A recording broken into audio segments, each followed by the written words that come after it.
हाम्रा सीमाहरू, हाम्रा लिम्पियाधुरा लिपुलेका कालापानीहरू र त्यसै गरी 73 भन्दा बढी ठाउँमा मिचिएका सीमाहरू त्यसको सुरक्षाको निम्ति पनि सशक्त भूमिका निर्वाह गर्न जरुरी छ। त्यसकारण त्यसमा युवा विद्यार्थीहरूले सशक्त नेतृत्वदायी भूमिका निर्वाह गर्दै हामी त्यसको नेतृत्वको भूमिकामा रहेर अगाडि बढ्न हामी तयार छौँ। हालसालै पेट्रोलियम पदार्थको मूल्य वृद्धि भएको छ र पटक पटक पेट्रोलियम पदार्थको मूल्य वृद्धि हुनु र जसरी पेट्रोलियम पदार्थको मूल्य वृद्धि हुँदा सबै कुरामा मूल्य वृद्धि स्वतः हुन्छ। त्यसो हुँदाखेरि यसले सबैभन्दा बढी विद्यार्थीहरूलाई मार पारेको छ, मजदुरहरूलाई उत्पीडित सबै समुदायलाई मार पारेको छ। त्यसकारण यो निरन्तर पेट्रोलियम पदार्थको मूल्य वृद्धिको विरुद्ध हामी यहीँबाट त्यसको भर्सना गर्न पनि चाहन्छौँ। ती शैक्षिक माफिया र दलालहरूलाई अब अखिल क्रान्तिकारीले छोड्नेवाला छैन। त्यसकारण हामी भन्छौँ आज शैक्षिक माफिया र दलालहरू आज तिमीहरू कहाँ छौ? अखिल क्रान्तिकारी यहाँ छ। तर विडम्बना शिक्षा र स्वास्थ्य पूर्ण रूपमा राष्ट्रियकरण निःशुल्क र सर्वसुलभ होइन, तर आज झनै शिक्षा र स्वास्थ्य तिनै शैक्षिक माफिया र दलालहरूको कब्जामा गएको छ। आदरणीय दाजुभाइ तथा दिदीबहिनीहरू, A different voice of Nepal. faraksandesh.com. देशभक्त जनगणतान्त्रिक मोर्चा नेपालका अध्यक्ष कमरेड, त्यसै गरी यो महत्त्वपूर्ण र एउटा ऐतिहासिक कार्यक्रममा नेपाल कम्युनिस्ट पार्टी क्रान्तिकारी माओवादीका श्रद्धेय महासचिव तथा यस कार्यक्रमका प्रमुख अतिथि कमरेड, त्यसै गरी ड्यासमा उपस्थित विभिन्न जनवर्गीय संगठनका अध्यक्ष कमरेडहरू र यहाँ उपस्थित नेपाल कम्युनिस्ट पार्टी क्रान्तिकारी माओवादीका विभिन्न तह र तबकामा रहनुभएका नेतृत्वका कमरेडहरू र विभिन्न जनवर्गीय संगठन र मोर्चा संगठनबाट यो ऐतिहासिक कार्यक्रममा उपस्थित हुनुभएका आदरणीय कमरेडहरू, मित्रहरू, पत्रकार मित्रहरू, सुरक्षाकर्मी मित्रहरू र त्यसैभरि हाम्रो यो कार्यक्रमलाई निहालिराख्नुभएका आम आदरणीय दाजुभाइ तथा दिदीबहिनीहरू र त्यसै गरी विदेशमा रहनुभएका नेपाली दाजुभाइ तथा दिदीबहिनीहरू र सबै विद्यार्थी साथीहरू समक्ष म हाम्रो महान तथा गौरवशाली संगठन अखिल नेपाल राष्ट्रिय स्वतन्त्र विद्यार्थी युनियन क्रान्तिकारी केन्द्रीय समितिको तर्फबाट र मेरो आफ्नै तर्फबाट म सबैलाई क्रान्तिकारी अभिवादन व्यक्त गर्न चाहन्छु। स्वीकार्नुहोस् क्रान्तिकारी अभिवादन। आदरणीय जनसमुदाय र आदरणीय दाजुभाइ तथा दिदीबहिनीहरू, आज हामी 32औं जनआन्दोलन दिवसको उपलक्ष्यमा यो ऐतिहासिक कार्यक्रममा सहभागी भइराखेका छौँ र हामीले 32औं जनआन्दोलन दिवस मनाइरहँदा त्यति बेला 2046 सालमा जनआन्दोलन भयो र त्यस पश्चात त्यसको 6 वर्ष पनि नपुग्दै 2052 साल फागुन 1 गते महान जनयुद्धको थालनी भयो र त्यसको जगमा 19 दिने जनआन्दोलन पनि सम्पन्न भयो। तर विडम्बना आज यो मुलुकको समग्र समस्याको समाधान र त्यसै गरी त्यति बेला जनताले आफ्नो जीवनको उत्सर्ग गर्नुभएको जुन महान उच्च अभिलाषा र सपना बोकेर आन्दोलनमा होमिएका थिए, तर त्यो सपना पुरा हुन सकेन। आदरणीय दाजुभाइ तथा दिदीबहिनीहरू, त्यसकारण हामी विभिन्न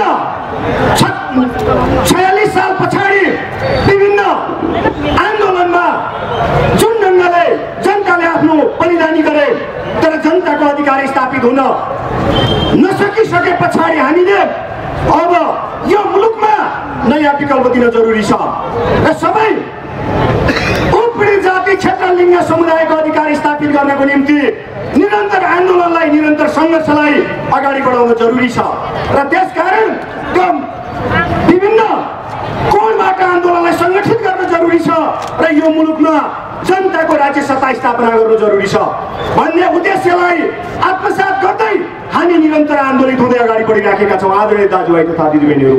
र अहिले म शिक्षा र स्वास्थ्य क्षेत्रसँग जोडिएको केही विषय राख्न चाहन्छु। अहिले शिक्षा र स्वास्थ्य क्षेत्र जसरी ती आन्दोलनहरू भए ती आन्दोलनबाट शिक्षा र स्वास्थ्य पूर्ण रूपमा राष्ट्रियकरण निःशुल्क र सर्वसुलभ हुनु पर्थ्यो। शिक्षा जनताको पहुँचमा पुग्नु पर्थ्यो। सबै नेपाली जनताका छोराछोरीहरूले आफूले पढ्न चाहेको विषय पढ्न पाउने त्यो वातावरण तयार हुनु पर्थ्यो। तर विडम्बना शिक्षा र स्वास्थ्य पूर्ण रूपमा राष्ट्रियकरण निःशुल्क र सर्वसुलभ होइन। तर आज झनै शिक्षा र स्वास्थ्य तिनै शैक्षिक माफिया र दलालहरूको कब्जामा पुगेको छ आदरणीय दाजुभाइ तथा दिदीबहिनीहरू। र म यहाँबाट भन्न चाहन्छु खबरदार अब ती शैक्षिक माफिया र दलालहरूलाई अब अखिल क्रान्तिकारीले छोड्नेवाला छैन। त्यसकारण हामी भन्छौँ आज शैक्षिक माफिया र दलालहरू आज तिमीहरू कहाँ छौ? अखिल क्रान्तिकारी यहाँ छ र हामी भन्छौँ अब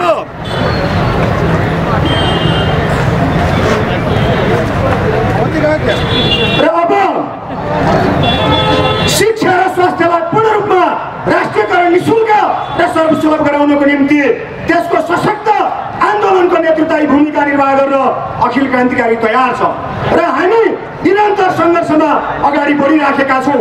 र अहिले आज हामीले देखिराखेका छौँ आज दूर दराजका गाउँ बस्तीहरूमा आज नेपाली जनताका उत्पीडित जनताका छोराछोरीहरूले आफूले पढ्न पाइराखेका छैनन्।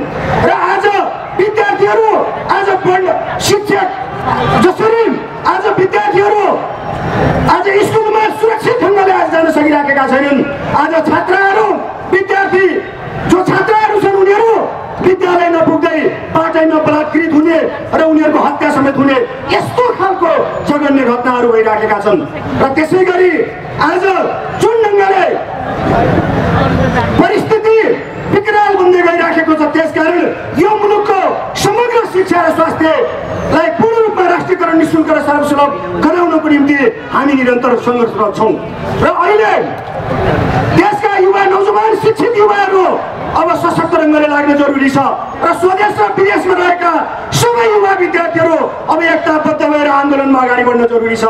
र त्यसकारण म सबै उत्पीडित जाति क्षेत्र लिङ्ग समुदायको अधिकार स्थापित गर्नको निम्ति अब आन्दोलनको आँधीबेहरीमा होमिनु जरुरी छ। त्यसको निम्ति अब विद्यार्थीहरूले सशक्त ढङ्गले आफ्नो अधिकारको निम्ति सङ्घर्षमा अगाडि बढ्न जरुरी छ र त्यो सङ्घर्षको नेतृत्वदायी भूमिका निर्वाह गर्न अखिल क्रान्तिकारी सदैव तत्पर र सदैव अगाडि भूमिका निर्वाह गर्न सक्षम छ भन्ने कुरा पनि म यो कुरो प्रश्न राख्न चाहन्छु।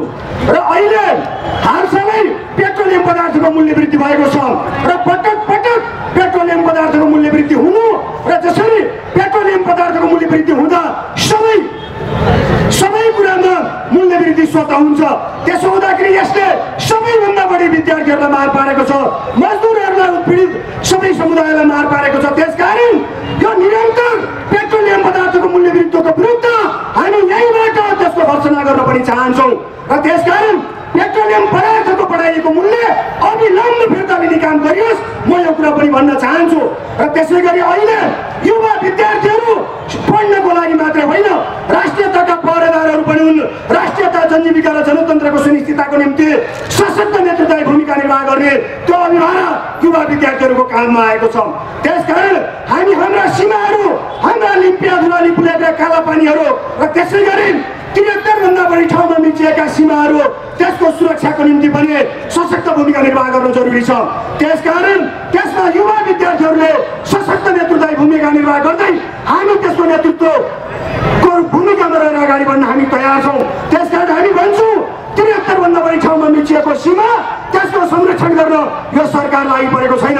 आज केवल तिनै भारतीय तिनै चाहिँ दलाल तस्कर र भ्रष्टहरूको आज यो सरकारले तिनीहरूकै चाहिँ चाकरी गरिराखेको छ आफ्नो सत्ता लम्ब्याउनको निम्ति आफ्नो स्वार्थ पुरा गर्नको निम्ति आज यी शासकहरू लागि परिराखेका छन्। त्यसकारण म यहाँबाट भन्न चाहन्छु खबरदार अब विद्यार्थीहरू जागिसकेका छन्। स्वदेश र विदेशमा रहेका सबै विद्यार्थीहरूको नेतृत्व गर्ने अखिल क्रान्तिकारी सशक्त नेतृत्वदायी भूमिका निर्वाह गर्न तयार छ। त्यसकारण हामी भन्छौँ हाम्रो सीमा रक्षाको निम्ति आवश्यक पर्यो भने हाम्रा सीमामा पर्खाल लगाउन र काँडे तारले बार्न पनि अब तयार हुनुपर्छ र आवश्यक पर्यो भने त्यसको नेतृत्व गर्न पनि अखिल क्रान्तिकारी तयार छ भन्ने कुरो पनि म यहाँ प्रश्न पार्न चाहन्छु। र त्यसै गरी अहिले शिक्षा स्वास्थ्य रोजगार लगायतको जिम्मा राज्यले लिनुपर्ने तर त्यो राज्यले लिइराखेको छैन। आज राज्य यो मुलुकका स्रोत र साधनहरूलाई लुट्ने, यो मुलुकका स्रोत र साधनहरू कब्जा गर्ने र आफ्नो सत्ता लम्ब्याउनको निम्ति विदेशीका पाउमा बसार पर्ने यो राज्य व्यवस्थाले जनताको अधिकार स्थापित गर्दैन। त्यसकारण हामी भन्न चाहन्छौँ वर्तमान दलाल प्रतिक्रियावादी राज्य व्यवस्था ध्वंस गर्दै नेपालमा नयाँ जनवादी क्रान्ति मार्फत नयाँ जनवादी गणतन्त्र ताकि सङ्घीय जनगणतन्त्र हुँदै वैज्ञानिक समाजवादसम्म पुग्न जरुरी छ। त्यसकारण जबसम्म हामीले यो मुलुकको दलाल प्रतिक्रियावादी राज्य व्यवस्था ध्वंस गर्न सक्दैनौँ तबसम्म शिक्षा र स्वास्थ्य पूर्ण रूपमा ग्यारेन्टी र सुनिश्चित सम्भव छैन। त्यसकारण हामी भन्छौँ शिक्षा र स्वास्थ्यलाई पूर्ण रूपमा राष्ट्रियकरण निःशुल्क र साथसाथै शिक्षा र स्वास्थ्यलाई चाहिँ वैज्ञानिक र जनवादी गराउन जरुरी छ। त्यसकारण हामी जबसम्म यो मुलुकमा शिक्षा र स्वास्थ्य पूर्ण रूपमा राष्ट्रियकरण निःशुल्क र सर्वसुलभ हुँदैन, जबसम्म मुलुकको माटो हावापानी र नेपालको धरातल सुहाउँदो शिक्षा नीति हुँदैन तबसम्म हाम्रो सङ्घर्ष निरन्तर जारी रहनेछ। जस्तो सुकै त्याग बलिदान सङ्घर्षको नेतृत्व भूमिका निर्वाह गर्न पऱ्यो भने अखिल क्रान्तिकारी सदैव सक्षम र तत्पर रहनेछ भन्ने म यो कुरा राख्दै र निरन्तर यो मुलुकको भाग्य र भविष्य निर्माणको निम्ति आम उत्पीडित जाति क्षेत्र लिङ्ग र समुदायको अधिकार स्थापित गर्दै स्वदेश र विदेशमा रहेका सबै युवा विद्यार्थीहरूको भविष्य निर्माण गर्दै त्यसको सशक्त ढङ्गले चाहिँ हामी सङ्घर्षलाई अगाडि बढाउन त्यसको नेतृत्व भूमिका निर्वाह गर्न अखिल क्रान्तिकारी सदैव तयार र सक्षम छ भन्ने कुरा म यति कुरा राख्दै आफ्नो छोटो बनाइ यही अन्त्य गर्छु। हस्त क्रान्तिकारी अभिवादन। A different voice of Nepal. FarakSandesh.com